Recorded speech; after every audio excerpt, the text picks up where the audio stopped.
Diversion politics చేయటంలో చంద్రబాబుకు మించిన నాయకుడు దేశంలో ఎవ్వరూ లేరు. చివరికి దేవుణ్ణి కూడా వదిలిపెట్టట్లేదు.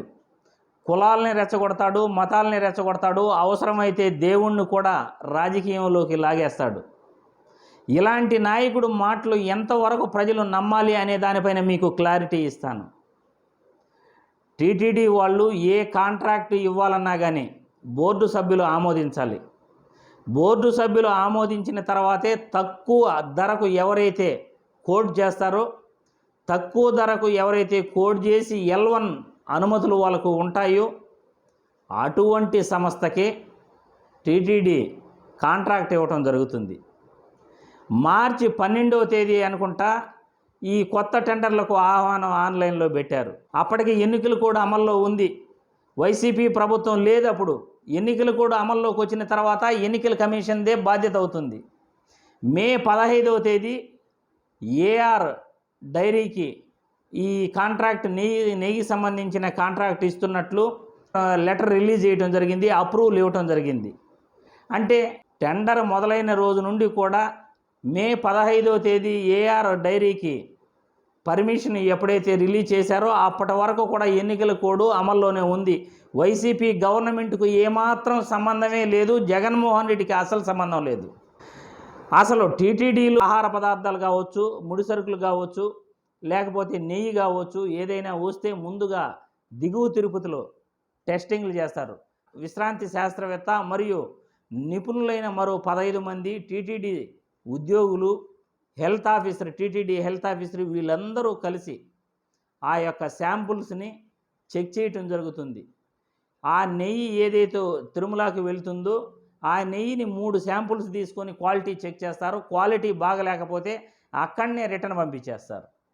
ఇందులో బోర్డు సభ్యులకు కానీ లేకపోతే సీఎంకి కానీ ఏ విధమైన సంబంధం ఉండదు. ఇక్కడ ఏఆర్ డైరీకి కోట్ చేసిన తర్వాత కాంట్రాక్ట్ ఇచ్చింది కూడా అసలు ఈ ప్రభుత్వం కానే కాదు.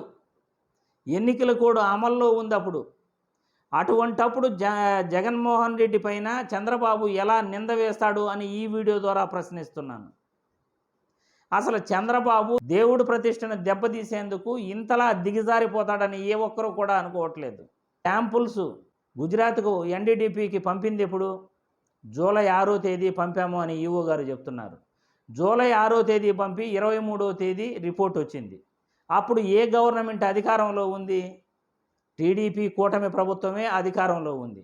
ఆ రిపోర్ట్ వచ్చిన తర్వాత దాదాపు కూడా 2 నెలల సమయం మీరు ఎందుకు కాముగా ఉన్నారు? ఎందుకు ఆ విషయాన్ని బయటపెట్టలేదు? ఈఓ గారు మొదట మాట్లాడిన మాటల్లో వనస్పతి ఆయిల్ కలిసి ఉంది అని ఆయన మొదట చెప్పుకొచ్చాడు. ఇప్పుడేమో మళ్ళీ సెకండ్ ఇంటర్వ్యూలో ఆయన మాట మార్చడం జరుగుతున్నది. టీటీడీ దేవస్థానం ఈఓగా రిక్రూట్ అయిన తర్వాత ఈయన వెళ్ళేసి చంద్రబాబు గారిని వెంటనే 3 రోజులు కలవటం, ఇక్కడ నెయ్యి పైన మా డిస్కషన్ చేసుకోవటం, ముందుగా ప్లాన్ ప్రకారం ఆ శాంపుల్స్ను గుజరాత్కు పంపటం, గుజరాత్కు పంపిన తర్వాత రిపోర్ట్ రావటం, రిపోర్ట్ వచ్చిన తర్వాత మళ్ళీ ముఖ్యమంత్రి గారితో డిస్కస్ చేయటం, ముఖ్యమంత్రి గారితో డిస్కస్ చేసిన తర్వాత 2 నెలలు కాముగా ఉండి ఈ 100 రోజుల పాలనపై ప్రజలు ఏమనుకుంటున్నారు అనే దానిపైన ఆయన మ్యాటర్ని డైవర్ట్ చేయడానికి ఈ 100 రోజుల పాలనలో ప్రజలకు చేసింది ఏమీ లేకపోయినా, ఉన్న మెడికల్ కాలేజీల పర్మిషన్ కూడా తేకపోయినా, మెడికల్ కాలేజీల వల్ల విద్యార్థులకు నష్టం జరుగుతూ ఉన్నా, గుడ్లవల్లేరు ఇంజనీరింగ్ కళాశాలలో సీక్రెట్గా వాళ్ళ వాష్రూముల్లో సీసీ కెమెరాలు పెట్టినా పట్టించుకోరు. విజయవాడను వరదతో ముంచేశారు. ముందస్తు చర్యలు తీసుకోకుండా, ప్రజలకు ముందస్తు సమాచారం ఇవ్వకుండా బుడమేరు ద్వారా విజయవాడను కూడా ముంచేసి ఈరోజు రాష్ట్రంలో ఎక్కడైనా కానీ ప్రభుత్వ బడుల్లో కానీ ప్రైవేటు మెడికల్ కళాశాలలో కానీ కలుషిత ఆహారం తినే విద్యార్థులు అస్వస్థతకు లోనవుతున్నారు, హాస్పిటల్ పాలవుతున్నారు.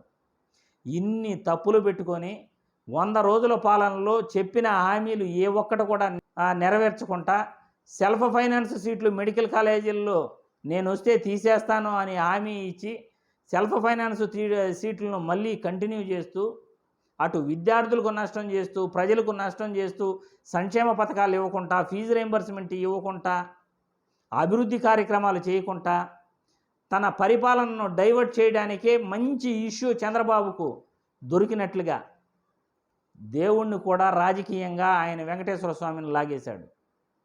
ఓం నమో వెంకటేశాయ. తప్పు ఎవరు చేసినా ఖచ్చితంగా వెంకటేశ్వర స్వామి వాళ్ళ కుటుంబాన్ని, వాళ్ళ కుటుంబ సభ్యులను ఎలా శిక్షించాలంటే మరోసారి ప్రజల జీవితాలతో ఆడుకోకూడదు అనే విధంగా శిక్షించాలని ఆ దేవదేవుణ్ణి ప్రార్థిస్తున్నాను. ఇంత నీచమైన రాజకీయాలు చేస్తూ ఉంటే ఏఆర్ డైరీ సంస్థ నిన్న వాళ్ళ డైరీ సంస్థ యొక్క చైర్మన్ మాట్లాడటం జరిగింది.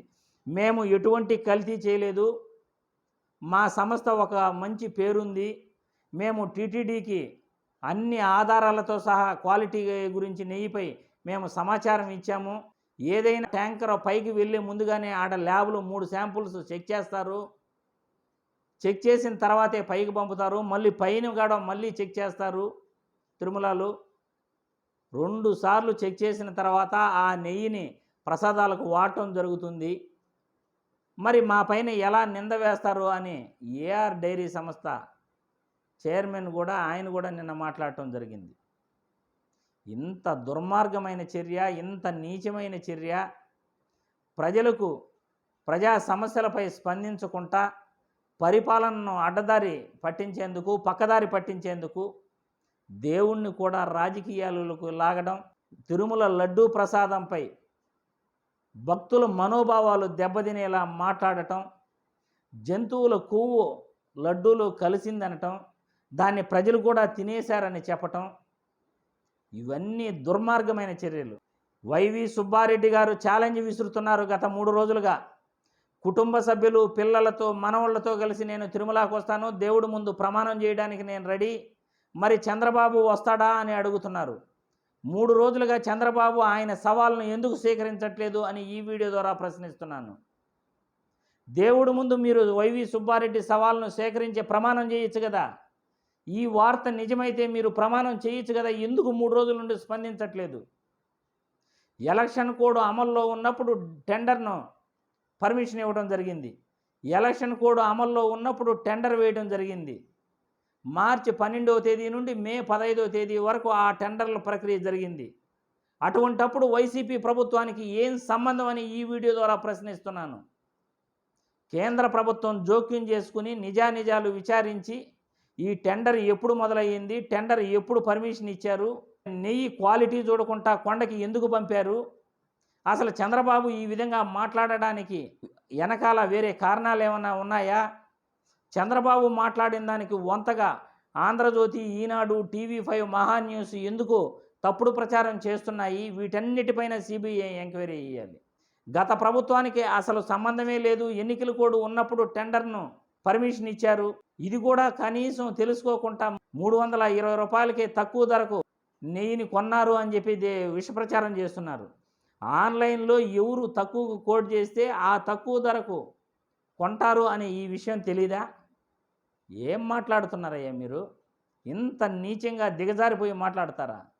నీచ రాజకీయాలు చేయటం ఇకనైనా మానేయాలని చంద్రబాబు గారికి ఈ వీడియో ద్వారా విజ్ఞప్తి చేస్తున్నాను. ఖచ్చితంగా దీనిపై కేంద్ర ప్రభుత్వం విచారణ జరపాలి. తప్పు చేసిన వాళ్ళు ఎవరైనా కానీ కఠినంగా శిక్షించాలని ఈ వీడియో ద్వారా కోరుతున్నాను.